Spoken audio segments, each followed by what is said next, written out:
today's video ay gagawa po ako ng ulam namin ngayong gabi. At ito po ay isang adobong kangkong. At dito nga po, ako po ay naghihiwa ng lamas. Pasensyahan niyo na po ako, hindi ko po alam sa Tagalog ang lamas.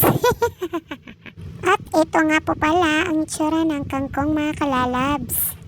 Pinagsiparit ko po yung mga dahon at saka sanga nito. Sa iba pong naluluto nito, hindi po nila niluluto yung sanga, but sa akin po ay niluluto ko po kasi sayang naman, makakain pa naman ito. At mga kalalabs, sana po pansinin nyo na lang po yung ginagawa ko, wag na po yung mukha ko, sobrang hagad ko po kasi. Ito po na part, hiniwa-hiwa ko na po yung sanga nito. Siya nga po mga kalalabs, ito po yung page kong bago, kaya sana po mag-follow po kayo. Salamat po sa mga taong nagpo-push sa akin na kahit hindi po ako marunong nito, gagawin ko po para sa inyo. Kalalabs, ito nga po ang dahon ng kangkong at ito rin po ang sanga ng kangkong. At ito po yung hinalo ko sa lulutuin ko kaning baboy. Ba naman mga kalalab, may pa-ASMR naman tayo. So nga po mga kalalabs, nag-umpisa na po akong nagluto, nilagay ko na po lahat yan.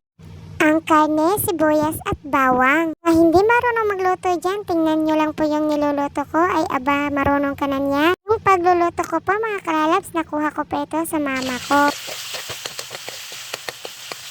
At ito nga po yung karne mga kalalabs, kaya ilalagay ko na po yung sanga.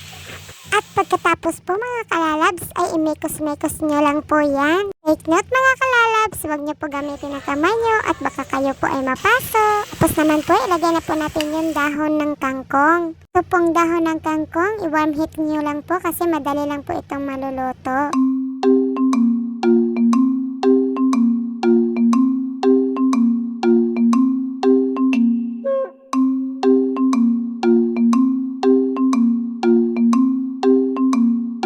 Dito nga po nga part mga kalalab, nilagyan ko na ng toyo, tinimplahan ko na dito. At heto na po, luto na po ang niluluto kong adobong kangkong. Salamat po sa panonood. God bless you everyone. Shout out sa iyo, Maria Eliza Lynn Abarquez.